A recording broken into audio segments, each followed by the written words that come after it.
Olá amigos do canal Simbológico, meu nome é Giancarlo e eu estou de volta aqui com um vídeo. Hoje o tema o que são talismãs e amuletos. Tema esse normalmente que gera uma certa confusão na cabeça das pessoas devido à dificuldade de distinção, né? Para que servem esses elementos, esses objetos que têm normalmente um caráter mágico e que caíram na superstição. Eu vou chamar a vinheta, a gente logo conversa.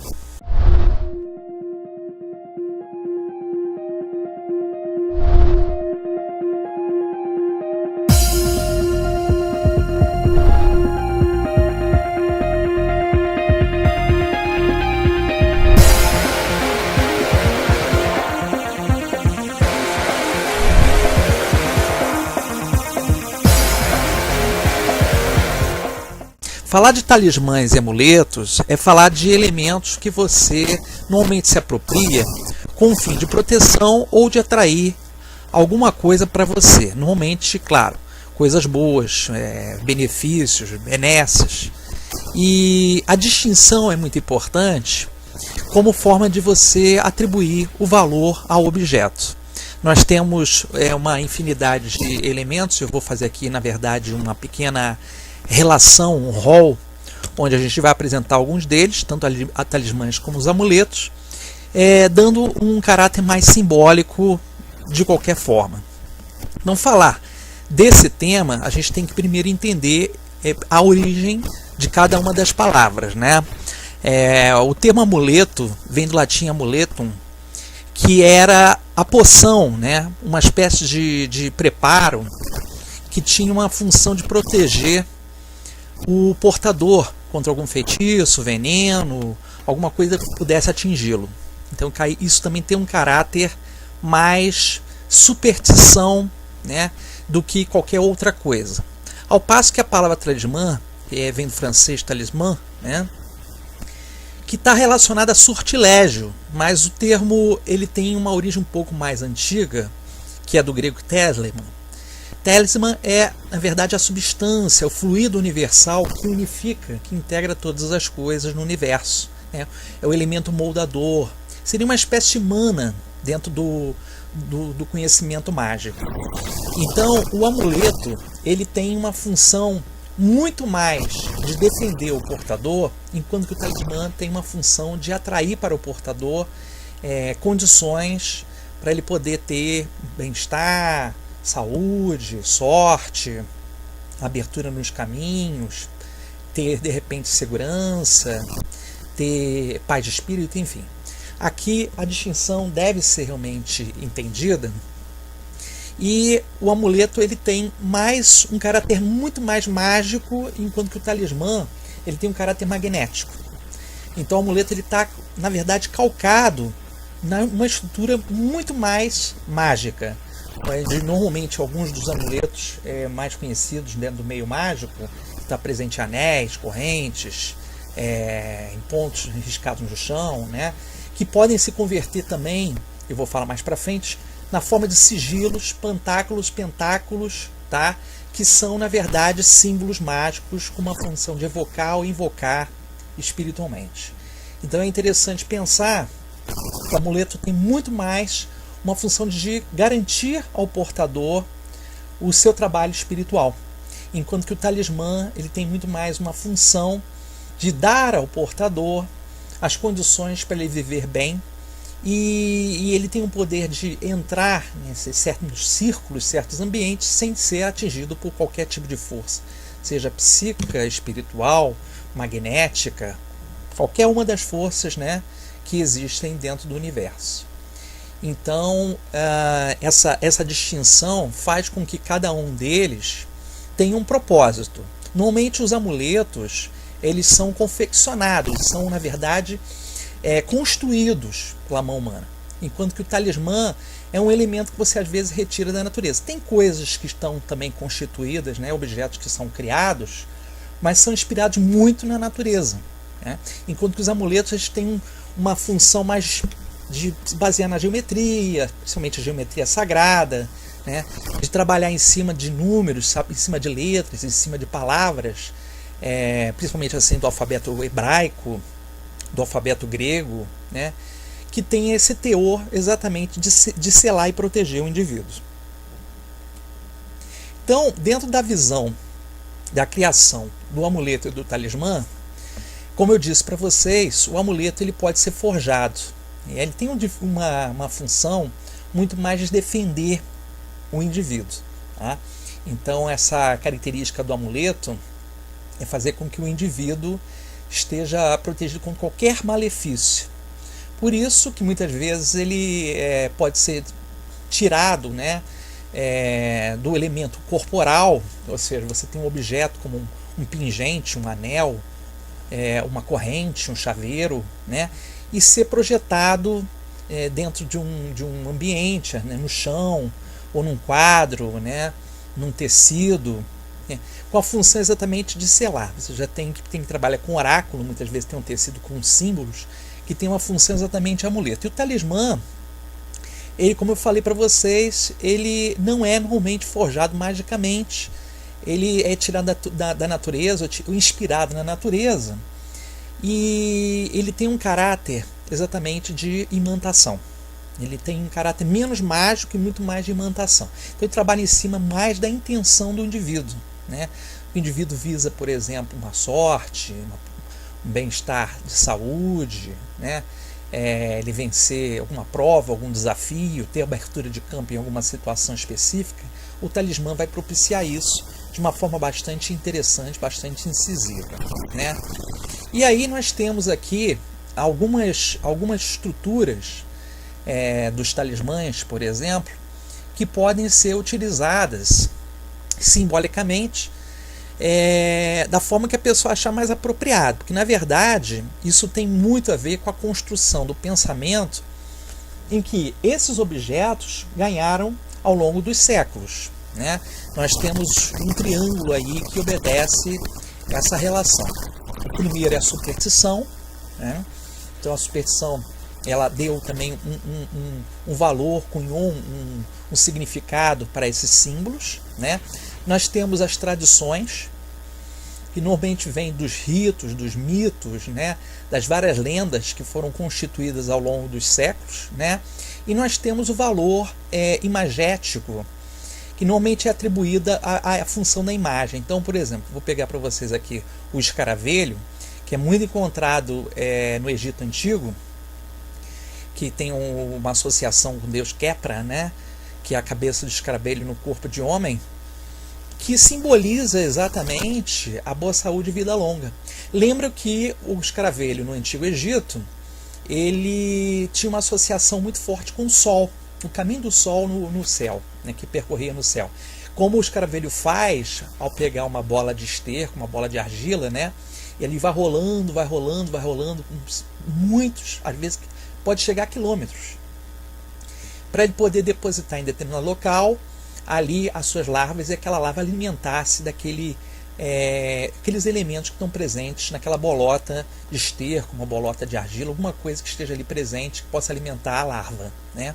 Então é interessante pensar nisso, que esse percurso que o escaravelho faz, ele tem muito a ver com o caminho do Sol.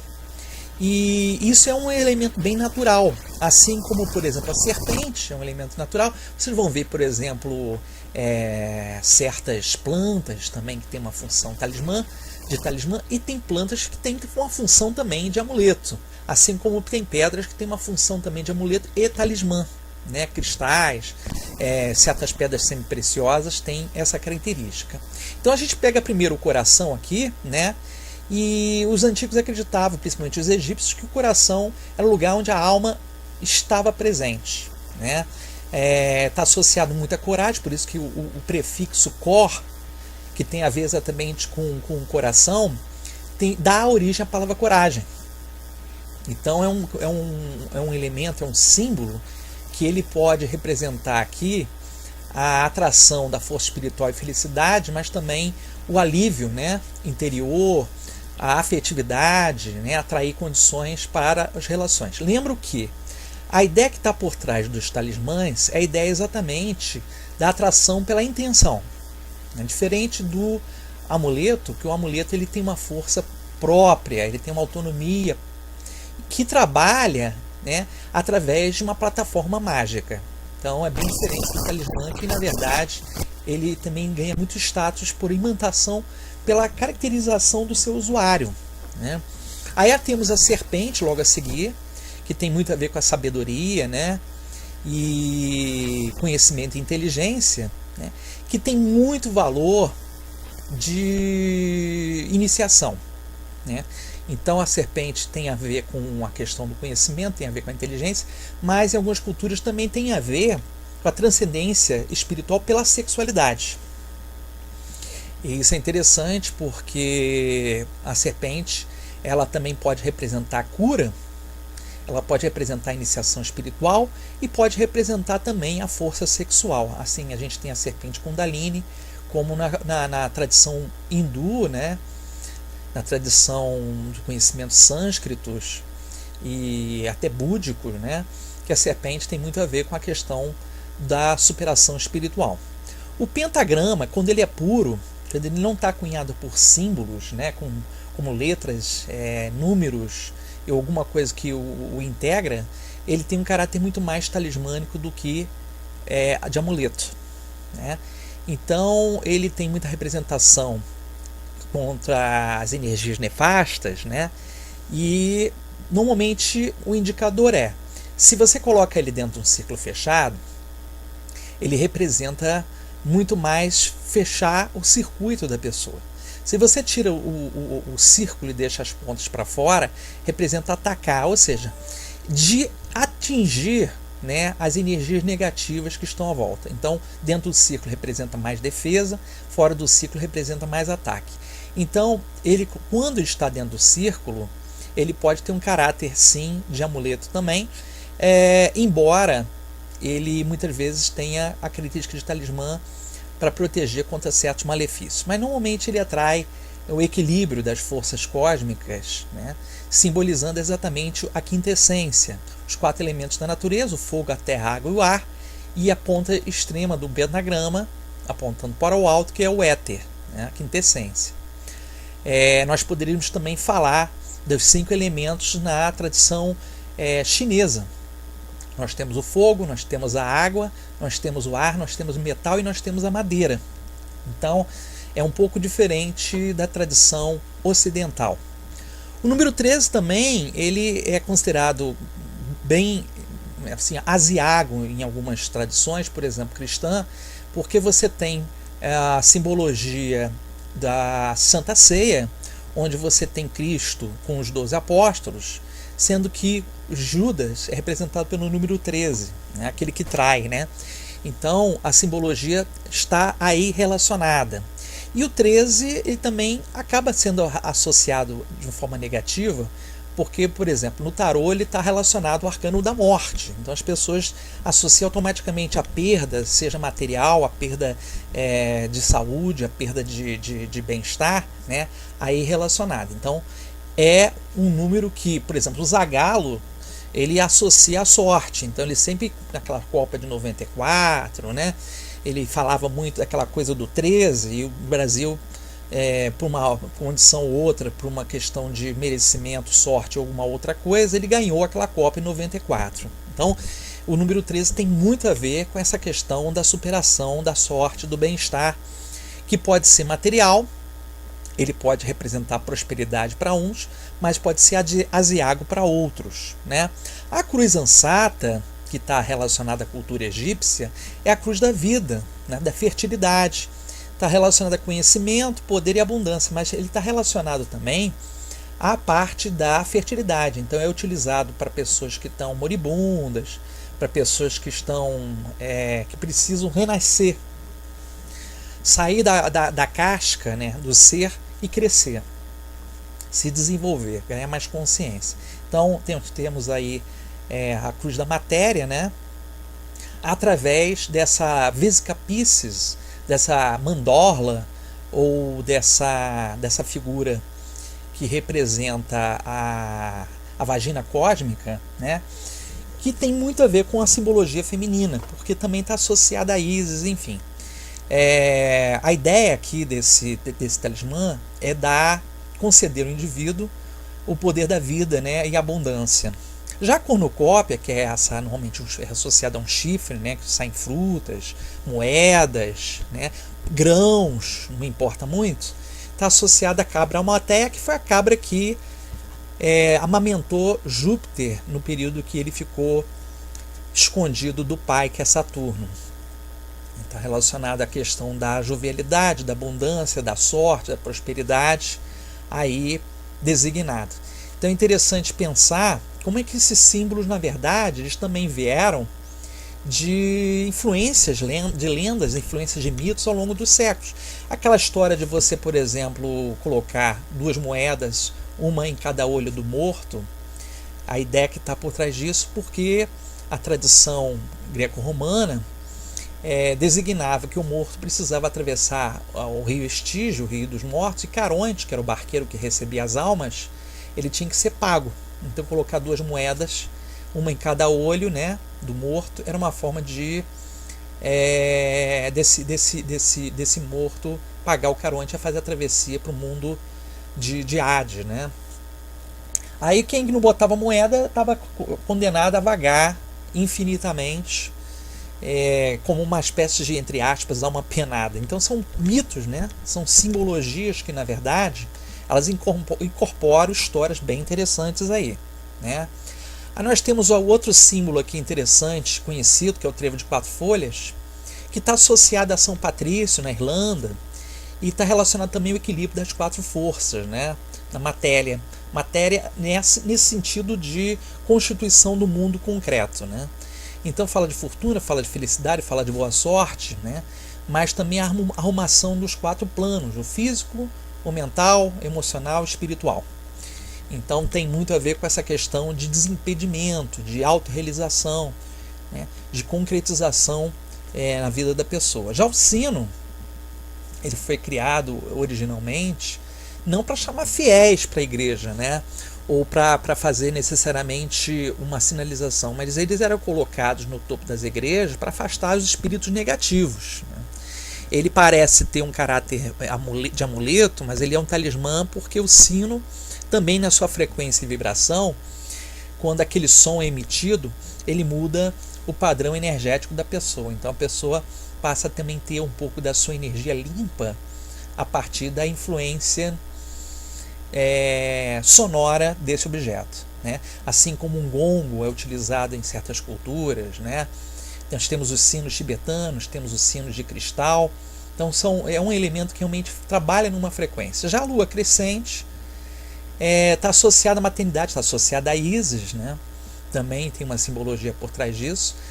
Devemos estar atentos porque a lua, na verdade, para cada hemisfério, ela muda de posição. Então, para nós, no hemisfério sul, ela tem essa posição mais clara quando ela está crescendo do lado esquerdo, enquanto que no hemisfério norte ela está no lado direito. Então está tudo invertido lá. Então, para a gente não misturar, não confundir as coisas. Isso é inclusive no tarô, porque o tarô, por exemplo, a gente associa a lua minguante aqui, mas as imagens foram cunhadas no hemisfério norte. Então para eles lá é a lua crescente, não é a lua minguante. É importante fazer essa distinção. Então tem muito a ver com a maternidade, tem a ver com a fertilidade também. Um outro símbolo que é tradicional, que é utilizado inclusive como talismã, é a ferradura. Tem muito a ver com a questão da proteção aos seus portadores em casa, nos negócios, né? Colocado atrás da porta garante que as energias não entram dentro de casa, né? E ao mesmo tempo confere sempre vantagens de prosperidade para quem está dentro. Tem um símbolo de ômega, né?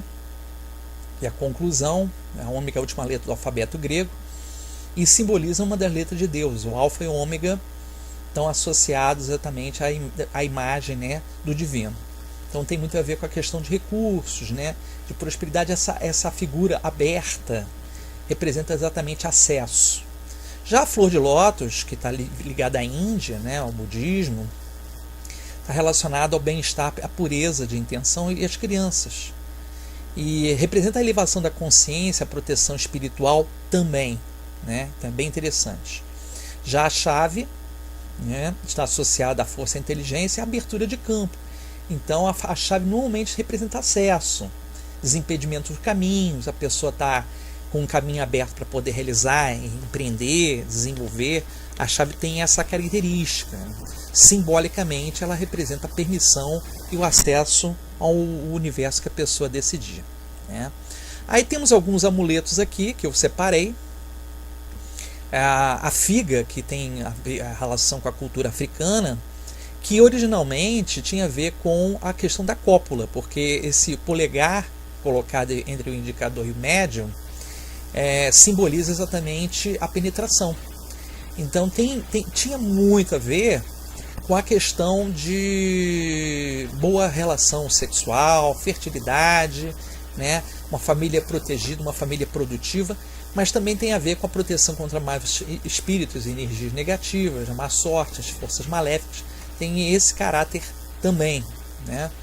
O tetragramaton normalmente é utilizado para proteção contra magia, selamento espiritual, invocações e evocações. O tetragramaton é utilizado largamente em vários ritos. Você vê no livro do Eliphas Levi, né, Dogma e Ritual de Alta Magia, né, o que é magia. Tem alguns livros dele e alguns outros livros que foram reproduzindo essa imagem. É diferente daquele pentagrama. Ele é um pentagrama, mas o pentagrama puro não tem a qualidade do tetragramaton, que tem essa característica de selamento, né, devido à disposição dos objetos que estão ali, uma espada, um cálice, uma moeda, um bastão, que são símbolos associados ao mago, né? E temos um caduceu, enfim, tem várias palavras ali, o nome de Deus, planetas, está relacionado exatamente a uma ordem e uma organização de caráter mágico. Por isso que é a característica também de amuleto. Ele protege os portadores. A estrela de Davi, ela é bem antiga, né? E vem lá da época dos hebreus. Tem a ver com a integração do triângulo da matéria, que está com a ponta para baixo, com o triângulo do espírito, que tem a ponta para cima. Então é o encontro do espírito com a matéria, harmonicamente. É quando você aceita as leis do universo na tua vida de forma plena. Então ele foi construído, essa figura do que é chamado também selo de Salomão, né? Foi construído com a ideia exatamente de proteger os seus portadores, né? E harmonizar a vida da pessoa, né? Você vê, os judeus largamente utilizam esse símbolo. Já o olho grego, né, que tem uma história bem interessante, né? E mitológica também. Nós temos a história também dos cíclopes, né? Que tinha um olho só, e quem conseguisse matar um cíclope, segundo a história, um deles foi Ulisses, né? Que conseguiu vencer o Polifemo, um famoso cíclope, né? Que devorava aqueles viajantes, né? Tem muito a ver exatamente com a proteção contra a inveja e mal-olhado. Então tem pessoas que utilizam isso pendurado em chaveiro, tem outros que usam em anel, tem outros que usam em adesivo, corrente no pescoço, né, quadro, enfim, uma variedade de utilizações que são possíveis, né? Já o Hansá ou a mão de Fátima, né, tem outras designações, mas eu coloquei essas duas, que são as mais conhecidas. Ela tem duas funções. Quando está com os dedos juntos, normalmente serve para atrair boa sorte, né? Normalmente, quando está com dedos separados, tem a função de afastar as energias negativas. Com os dedos juntos, representa boa sorte, representa proteção. E quando está os dedos juntos, os dedos separados, de acordo com a tradição popular, representa afastar as energias negativas. No budismo, né, normalmente tem um nome, Abhaya Mudra, é utilizado para afastar a sensação de medo. Então, nós temos esse olho, né? O olho é bem interessante porque você vê que o olho é um chakra. O olho grego, o olho de Horus, que é utilizado também para a questão de proteção espiritual, tem um caráter também de amuleto, e em alguns casos pode ser um talismã. E esse olho que aparece aqui em Hansá, que tem uma característica de evocar Deus, né? E na palma da mão, né? A mão como uma questão também de chakra. Temos chakra nas mãos, né? Então isso simboliza Deus perpetrando a sua energia através do ser humano, tá? Então são curiosidades que eu coloquei aqui para vocês entenderem o que é um talismã, o que é um amuleto. Recapitulando, né? O amuleto ele tem uma função de defender o indivíduo, tem uma função de selar as energias contra qualquer tipo de malefício. Já o talismã tem a função de atrair né? E o amuleto é mais forjado magicamente, ele foi construído dentro de uma lógica mágica, ritualística, usando determinados símbolos. Já o talismã não, ele é mais pela intenção, pelo magnetismo que ele traz, por aquilo que realmente intencionalmente. Eu lembro, né, que existem tradições até hoje que fazem barbaridade, né? Por exemplo, na África, as pessoas, para poderem obter, por exemplo, um certo tipo de proteção, matam animais, pega o chifre de rinoceronte, mata às vezes um elefante, né, para pegar suas presas, aí esculpem, né, figuras no marfim, ou até a coisa mais absurda também, que é amputar membros dos albinos, né? Tira um dedo, tira um braço, tira uma perna, para fazer amuletos e talismãs. Olha que coisa absurda, né, gente? Então temos certas superstições que ainda continuam existindo, normalmente em países, né, que eles não têm muita instrução, que eles não têm muito conhecimento. Esses fanatismos ganham realmente muita força, né? E em outros casos, certos objetos, por exemplo, que têm um caráter sacro, eles ganharam também status ao longo do tempo de proteção, principalmente como talismãs. Então você vê, por exemplo, o uso da cruz, né, para afastar, por exemplo, vampiros, né, nos filmes. Você tem, por exemplo, certos símbolos cristãos, da hóstia, do pelicano que fura o próprio peito para alimentar os filhotes, né? Nós temos também a utilização dos santos, né, os seus ícones e as suas alegorias também. Nós temos o sudário, né, que tem um caráter também de proteção. Enfim, você vê em qualquer tradição que existem amuletos e talismãs que cumprem um papel para seus usuários ou para aquela sociedade que os reverencia. Eu vou ficando por aqui. Eu agradeço muito a participação de vocês, a audiência do vídeo. Eu volto na semana que vem com outros assuntos, com outras novidades. Se gostou, curta, compartilhe e estamos juntos. Forte abraço!